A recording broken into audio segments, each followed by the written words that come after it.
लोकसभा चुनाव के परिणामों से उत्साहित होकर समाजवादी पार्टी की ओर से झारखंड में विधानसभा चुनाव लड़ने की घोषणा की है।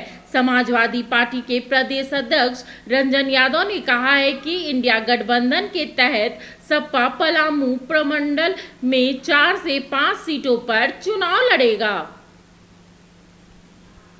उत्तर प्रदेश की शानदार जीत के बदौलत अब समाजवादी पार्टी काफ़ी उत्साहित है। अखिलेश यादव ने जहां अपने तमाम प्रदेश अध्यक्षों को चुनाव की तैयारी करने के निर्देश दिए हैं, वहीं अब झारखंड में विधानसभा चुनाव को लेकर भी समाजवादी पार्टी के अंदर हलचल तेज हो गई है। समाजवादी पार्टी फिलहाल झारखंड में एक भी लोकसभा सीट नहीं लड़ सकी। कारण साफ था, इंडी गठबंधन के तहत समाजवादी पार्टी उत्तर प्रदेश में चुनाव लड़ रही थी और यही कारण रहा कि झारखंड में उसे एक भी सीट नसीब नहीं हुई।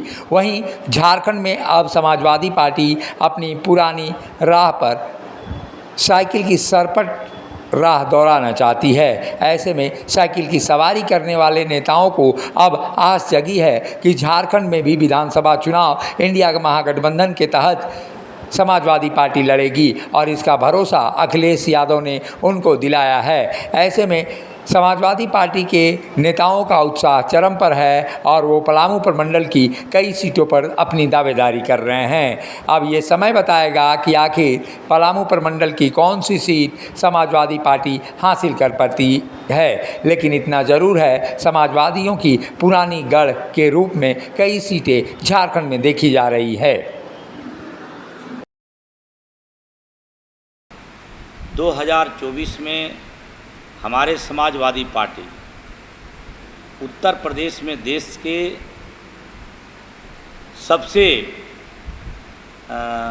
बड़ा पार्टी बन कर के उभरे और आज देश के अंदर में नरेंद्र मोदी को पीछे करने के लिए माननीय राष्ट्रीय अध्यक्ष जी जो योजना बनाए थे कि उत्तर प्रदेश के रास्ते हम जो रोकने का काम करेंगे, तो निश्चित तौर पर रुके हुए हैं। और जो हमारा विजन था कि हम जिस तरह के संविधान को हमारा खतरे में था, देश को नफ़रत फैलाने काम कर रहे थे, देश में नौजवानों का रोज़गार छीना जा रहा था, रोज़गार नहीं मिल रहा था, देश में लोगों को बिजली, पानी, शिक्षा, चिकित्सा, अनेक तरह के जो योजनाएं था, जो जन विरोधी योजना चला रहे थे नरेंद्र मोदी जी, उसके विरोध में जो है इस बार देश की जनता इकट्ठा हुआ और देश में चुनाव लड़े।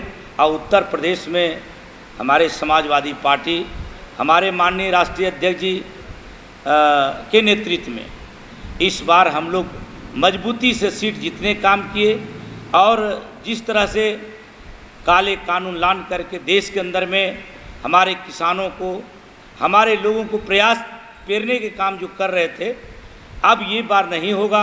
हमारे समाजवादी पार्टी के लोग, हमारे सांसद मजबूती के साथ से उनका जो विरोधी कानून को रोकने काम करेंगे और देश के विकास में जो है हमारे पार्टी के तमाम सांसद जो है से आवाज़ उठाएंगे और देश में हमारा विकास होगा। और हमारे जो देश में जिस तरह के उत्तर प्रदेश में हमारा चुनाव हम जीते हैं, मैं समझता हूँ कि देश के अंदर में बड़े पार्टी के रूप में उभरे हैं और अब देश में हर जगह हमारा कैंडिडेट उतारने के बाद जो है माननीय राष्ट्रीय अध्यक्ष जी बोले हैं गठबंधन के तरफ से। और नेक्स्ट में विधानसभा भी आ रहा है, विधानसभा भी चुनाव हम लोग मजबूती से लड़ेंगे गठबंधन के साथ। और निश्चित तौर पर समाजवादी पार्टी के ओर यहाँ के गरीब गुरबा आदिवासी अकलियत जितना है लोग देख रहे हैं, तो निश्चित चुनाव जो है से हम लोगों को जीत होगी। इसलिए मैं सोचा कि आप लोगों के माध्यम से हम देश के लोगों को, उत्तर प्रदेश के लोगों को हम बधाई देते हैं कि समाजवादी पार्टी को इतना सीट जिताने के काम किए हैं और वहाँ के लोगों को और जो देश के लोग देख रहे हैं हमारे समाजवादी पार्टी के हमारे नेता राष्ट्रीय अध्यक्ष माननीय अखिलेश प्रसाद यादव जी को, तो हम चाहते हैं कि भारत की जनता को बहुत बहुत धन्यवाद देता हूं। और हमारे जो पार्टी गठबंधन में माननीय राष्ट्रीय अध्यक्ष जी योजना बनाए हैं, वो मजबूती के साथ जो जीत हुई है इसके लिए आप लोगों को भी और वहाँ के जनता को सभी को हम अपने ओर से बधाई देने के लिए आप लोगों को मिनी लंदन मैक्लुस्कीगंज प्रकृति की गोद में बसा ड्रीम डेस्टिनेशन आपका कर रहा है इंतजार। आइए अपने यादगार लम्हों को बिताइए ड्रीम डेस्टिनेशन में। राजधानी रांची से महज 50 किलोमीटर दूर आपका अपना ड्रीम डेस्टिनेशन। जब टूटती है आस, जब थकती है सांस, जब रूठते हैं अपने, मुंह मोड़ता है जमाना, जब अंगड़ाई लेता है संकल्प, फिर बनती है कहानी, बनते हैं अनमिट निशान। देखिए मेरे साथ संघर्ष की दास्तां।